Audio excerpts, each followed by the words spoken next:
Buenos días, queridos hermanos. ¿Cómo están? El Señor les bendiga. Hoy es un día especial, por ser el día de nuestro Dios.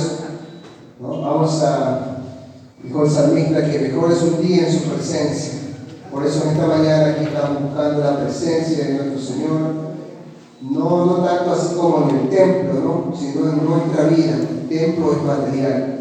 El Señor busca nuestra vida. Bienvenidos todos, hermanos. Hay un lugar especial para ustedes aquí. Cantar que mejor es un día aquí que en cualquier otro lugar.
Este momento, este culto a nuestro Señor, ¿no?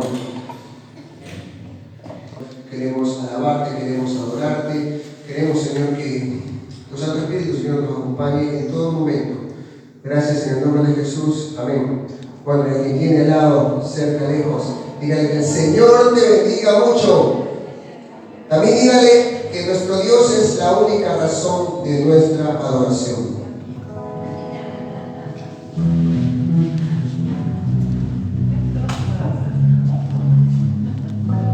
Vamos con el palco.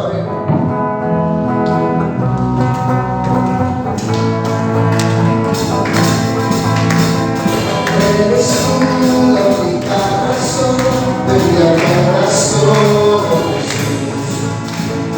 Eres tú la esperanza que a mí te quiero, Jesús. Con quien vives a mi lado, solo tú me has regalado. Hoy hermoso mi corazón.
día el sol. En todo tiempo te adoraré, de día o de noche.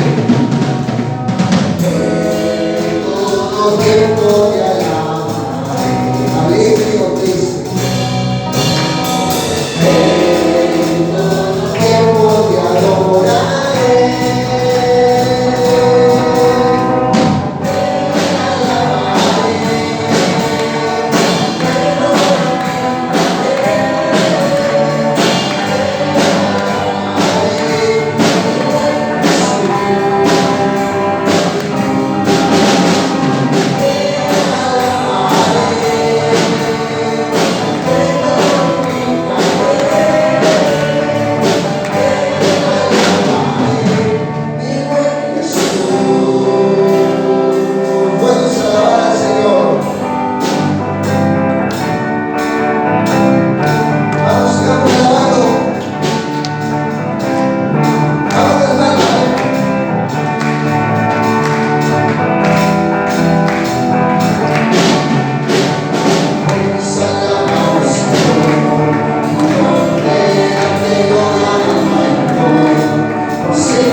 Grandes son tus obras, porque grande eres tú, grande es tu amor, grande es tu gloria.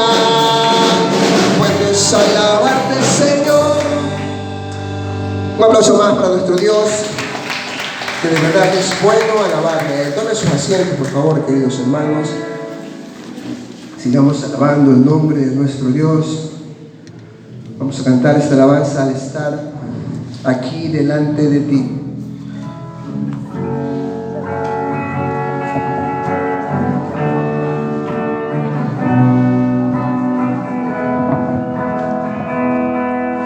Al estar en la presencia de tu divinidad y al contemplar la hermosura de tu santidad, mi espíritu se alegra en tu majestad. Te adoro a ti, te adoro a ti. Cuando veo la grandeza de tu dulce amor y compruebo la pureza de tu corazón, mi espíritu se alegra en tu majestad. Te adoro a ti, te adoro a ti, y al estar aquí delante de ti te adoraré, postrado ante ti, mi corazón te adora, Dios, y siempre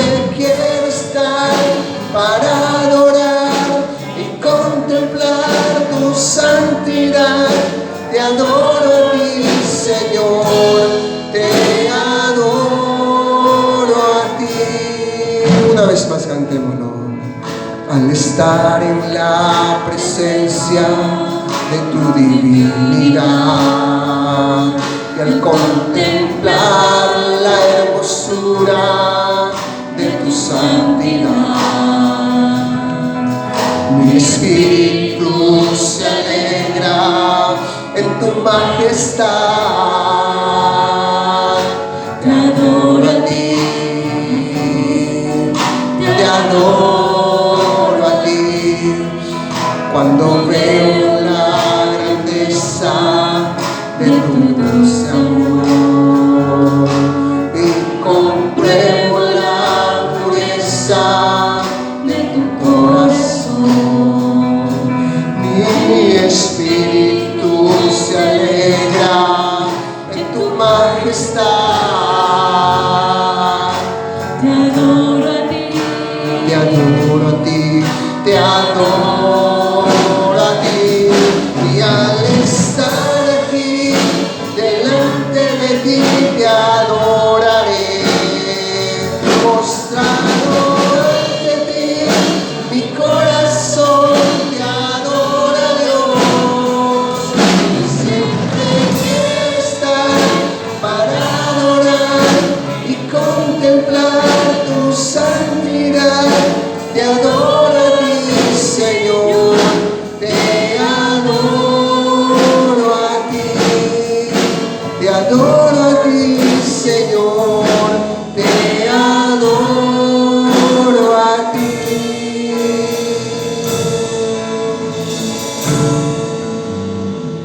Vamos a escuchar.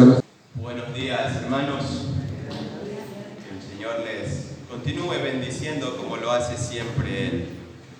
Vamos a abrir nuestras Biblias, pero hoy no lo vamos a hacer en Isaías. Vamos a Romanos capítulo 14.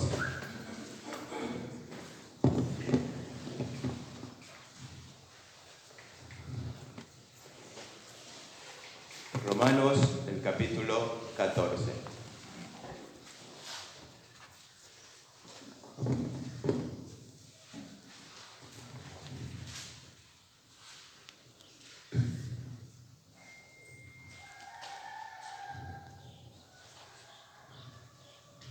Amén, ¿lo tenemos? Dice el texto bíblico así: reciban al débil en la fe, pero no para contender sobre opiniones, porque uno cree que puede comer de todo, y el débil come solo verduras. El que come no menosprecie al que no come, y el que no come no juzgue al que come, porque Dios lo ha recibido. ¿Quién eres tú que juzgas al criado ajeno? Para su propio Señor está en pie o cae, pero será afirmado, porque poderoso es el Señor para afirmarle. Mientras que uno hace diferencia entre día y día, otro juzga iguales todos los días. Cada uno esté convencido en su propia mente. El que hace caso del día, para el Señor lo hace. El que come, para el Señor come, porque da gracias a Dios. Y el que no come, para el Señor no come y da gracias a Dios. Porque ninguno de nosotros vive para sí y ninguno muere para sí. Pues si vivimos, para el Señor vivimos. Y si morimos, para el Señor morimos. Así que, sea que vivamos o que muramos, somos del Señor. Porque Cristo para esto murió y vivió, para ser el Señor así de los muertos como de los que viven. Pero tú, ¿por qué juzgas a tu hermano?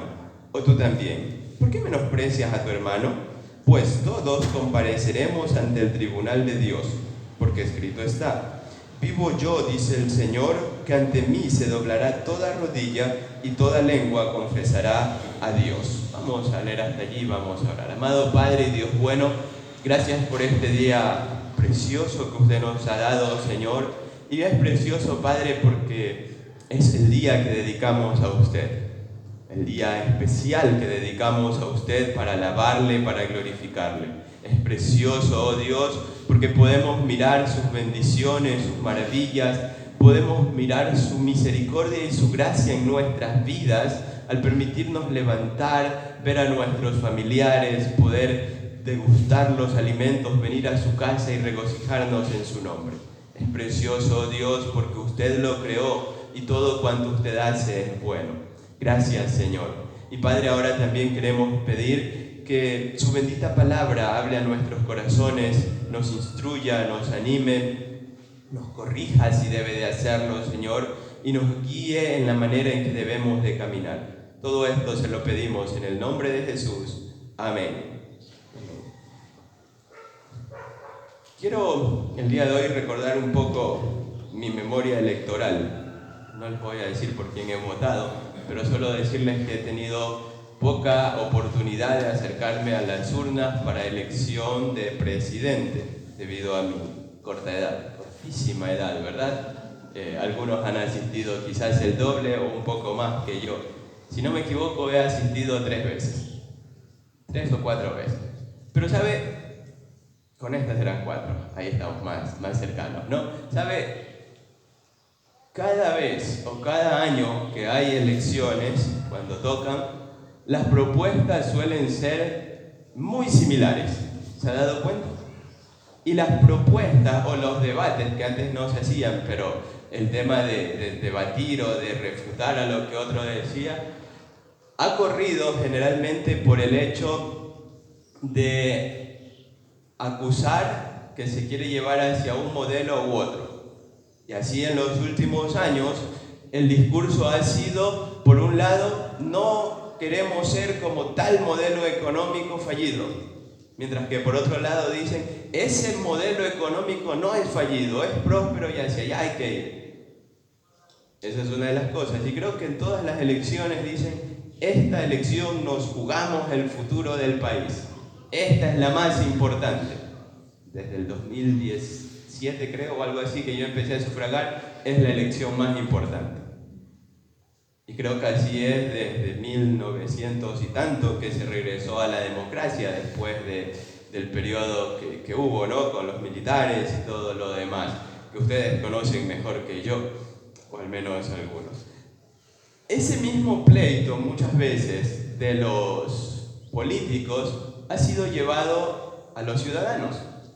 Lo triste es que los políticos después están de amigos y de compañeros. Mi hermano alguna vez trabajaba en Guayaquil y estaba limpiando el lugar, o más bien un lugar adjunto a donde se iban a reunir el expresidente Correa y el exalcalde de Guayaquil, Nebot. Y como estaba en el salón de al lado, escuchó parte y dice que se trataban de muy buenos amigos. Salían y en la prensa se hacían pedazos. Así es la política. Entonces, el tema es que los ciudadanos peleamos, nos disgustamos y nos distanciamos. Y no está bien. Quiero que podamos mirar algunos principios a tener en cuenta en cada elección a la que debamos acudir.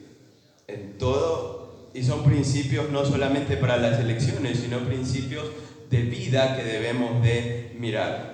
En primer lugar, queridos hermanos, hay algo que debemos de establecer. Ningún candidato, ni uno solo, va a salvar al país.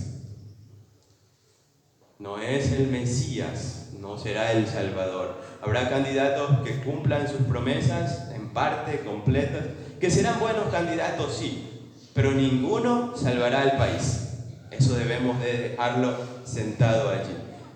También la Biblia nos enseña que el Señor ha dado a cada uno y a todos la capacidad tanto de razonar como de elegir.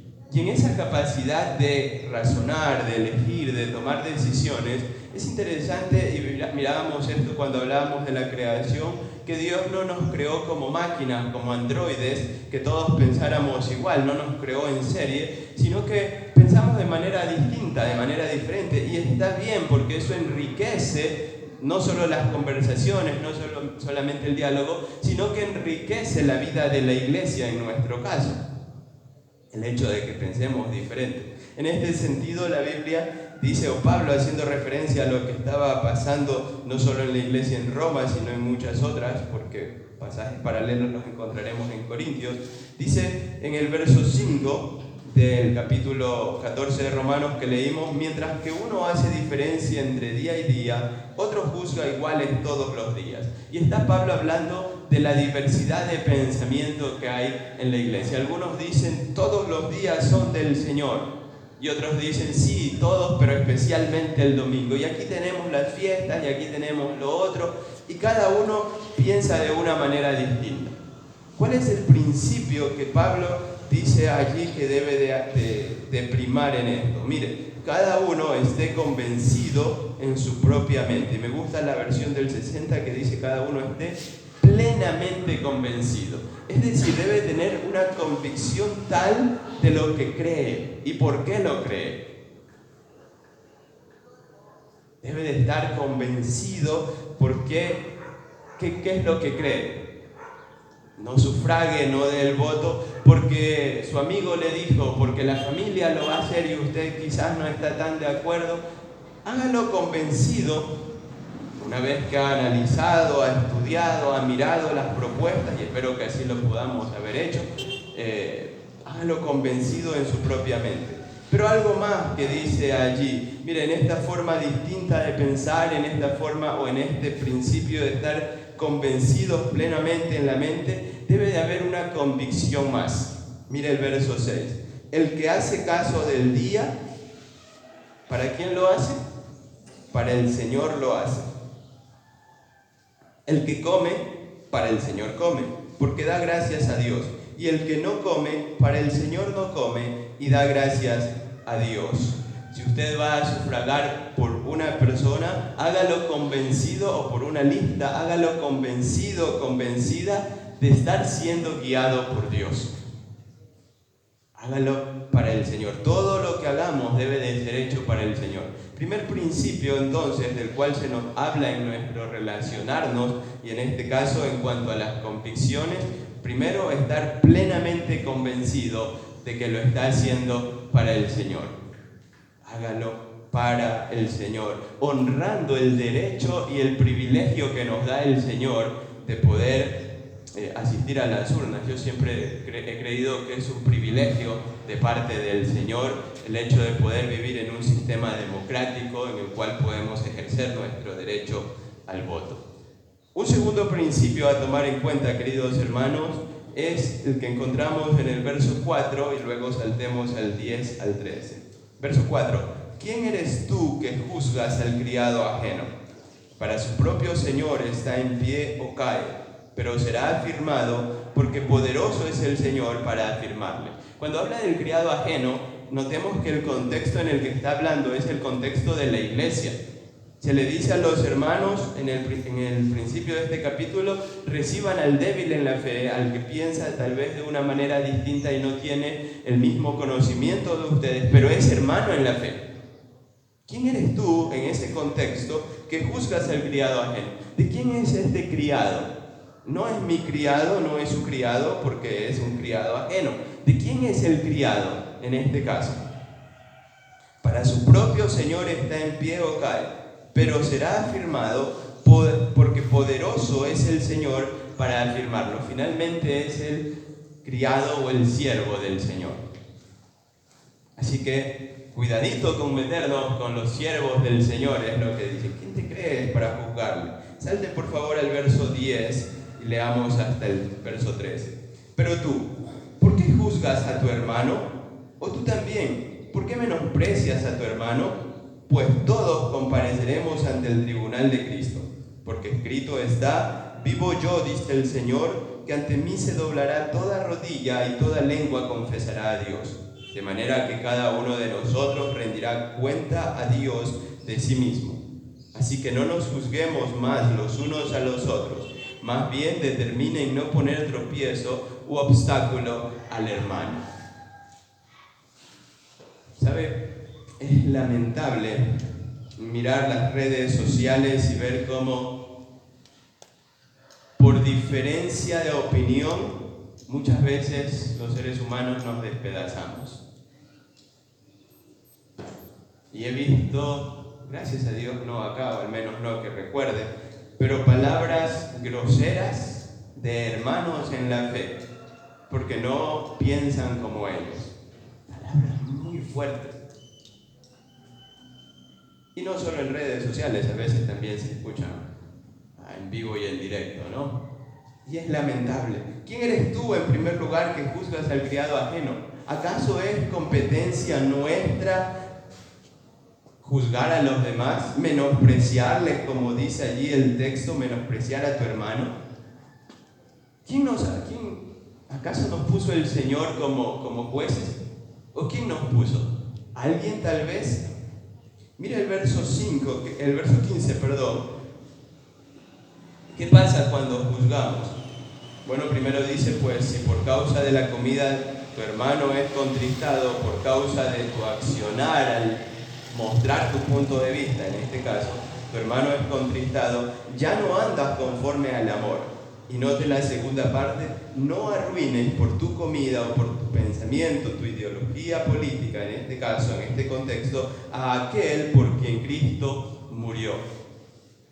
Lo valioso que hay en cada uno de nosotros no es nuestro nombre, no es nuestro conocimiento, no es nada que nos pertenezca. Lo que nos hace valiosos, lo que nos hace importantes es el hecho de que Cristo murió por nosotros.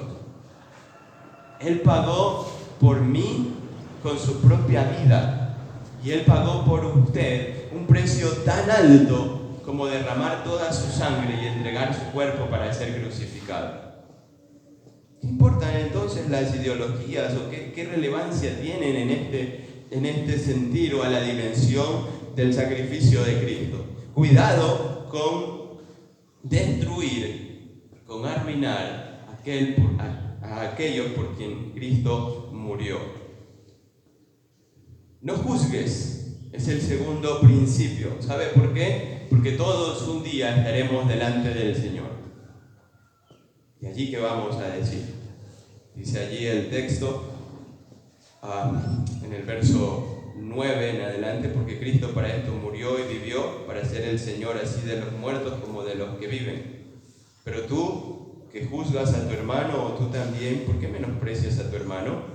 Pues todos compareceremos ante el tribunal de Dios. Y el verso 12 nos repite esta idea, de manera que cada uno de nosotros rendirá cuenta a Dios de sí mismo. Tanto el que va a juzgar un día como bueno y otro como malo, lo hace para el Señor, lo hace con esa convicción. Recuerda el primer principio, convicción, estar convencidos. Pero por otro lado, también, aun cuando esté convencido, debe de dar cuentas al Señor. Y no vamos a poder decirle, no, Señor, es que yo estaba convencido. Pero el Señor nos guía con su palabra también, ¿verdad? Entonces, queridos hermanos, pensemos en esto, estaremos frente al Señor. Y mire una cosa más por la cual no debemos de juzgarnos los unos a los otros, el versículo 13. Así que no nos juzguemos más los unos a los otros, más bien determinen no poner tropiezo u obstáculo al hermano. ¿Qué sucede cuando juzgamos a nuestros hermanos en la fe? ¿Qué sucede cuando les acusamos o les menospreciamos?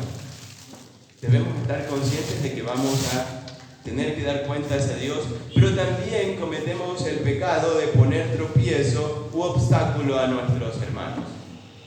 ¿Qué dice el Señor Jesucristo en Lucas capítulo 17 versículos 1 y 2?